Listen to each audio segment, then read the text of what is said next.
this lesson, we're going to start talking about email. Email is a really large subject to cover, so I thought I'd start with the best practices to ensure that sending and receiving emails are not going to end up in spam or a category folder. So to illustrate the point that I'm trying to make, I've brought up a help article on the Growthable website.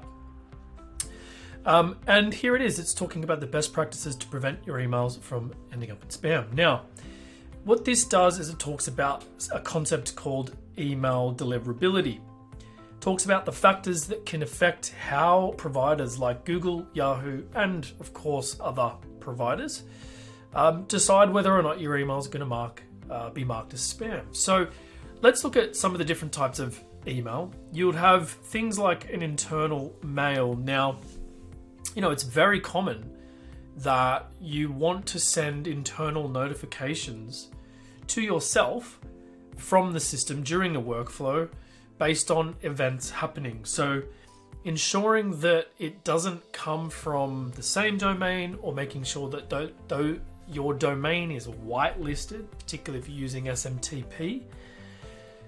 The reason that this is important is those internal notifications can often end up in spam. The reason that they end up in spam is because if you're sending an email, and we've used an example here, to send yourself an internal notification from the same person at the same domain, the mailbox provider thinks it's being spoofed and therefore sends it to spam. So if you want to send internal messages, if you're testing and things like that, use a free service, Gmail, etc. Or make sure that you're whitelisting the IP address of the SMTP provider. So that's internal mail. If you don't understand all of this, there are lots and lots of resources, but this is just a high-level overview to try to cover off some of the most important aspects. Next is DMARC, which stands for Domain-Based Message Authentication Reporting and Conformance, which is a bit of a mouthful, so we say DMARC. Basically, if you want to look at the additional information, go to dmarc.org, and that will give you a ton of information around DMARC and DMARC policies. But it's worth doing. So this would be the difference between using something like Mailgun. You would be using your own domain. Your own domain would be potentially using Mailgun, but you're actually creating real mailboxes. So in those situations, you can go and request that you get a DMARC policy and get it verified with the domain with the provider itself. So that is always highly recommended. If you're sending from something like Gmail, that is not recommended. Make sure you're registering your own domain and you've got full control of the DNS in order to adhere to DMARC policies. That is the best practices. Ensuring that subscribers are healthy, right? And then, prevention is better than a cure.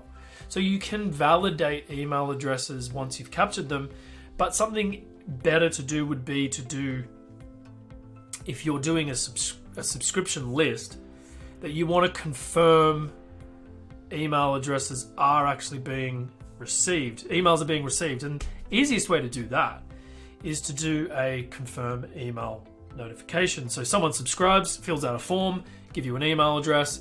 You say, hey, go and check your inbox and click the link that we sent you in the inbox. Set that up as a trigger link. Once the trigger link is clicked, you're confirming, and you only create the contact record then, not before. So this is a really good way to make sure that you're only using emails that can be received and have been read. Make sure that everybody's subscribed. This is pretty common sense, but you want to ask for permission to be able to send email communications, that nobody's opted out, making sure that you ask and give them access to unsubscribe, making sure that your contacts have other ways of unsubscribing, or that you're letting them know how they became a subscriber in the first place. making sure that you constantly look at your deliverability. So, this could be going into the detail of a workflow, looking at Mailgun, SendGrid, and other email tools. But you just want to get an idea of the deliverability. Now, the email deliverability, at the time of recording this, GoHighLevel have brought out their lead connector version of email, which removes the need for Mailgun in its entirety. As with that move, they then need to be able to provide email deliverability reports at a sub-account level, which they have. So no longer will we have to go into detail around Mailgun and other providers that use API or SMTP driven email. We've now got it all in GoHighLevel under the LC email.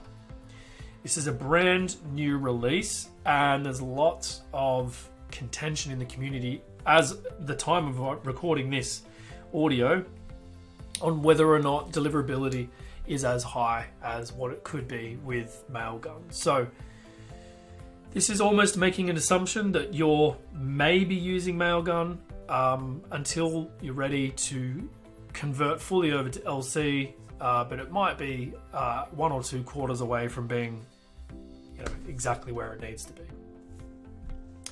Moving on, you can also secure your forms with reCAPTCHA and double opt-in. You can make sure that when you're sending emails, that the words and phrases that you're using within those emails are not seen as potential spam by mailboxes. And we've got a list of words, things like 100% free and all these types of things. Basically, anything that says free is questionable in the eyes of email marketing lords. Words that may pressure or create urgency, act now, apply now. Look, you don't need to follow this, explicitly. You can use these words. It doesn't mean that you're going to get marked as spam.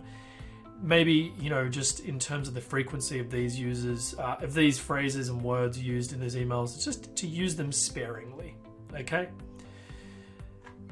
So have a look through this article. Check out the Deliverability 101 article, which we do have also here in our blog. Those keywords we found from blogs on ActiveCampaign, and those guys know a thing or two about email deliverability, so check it out.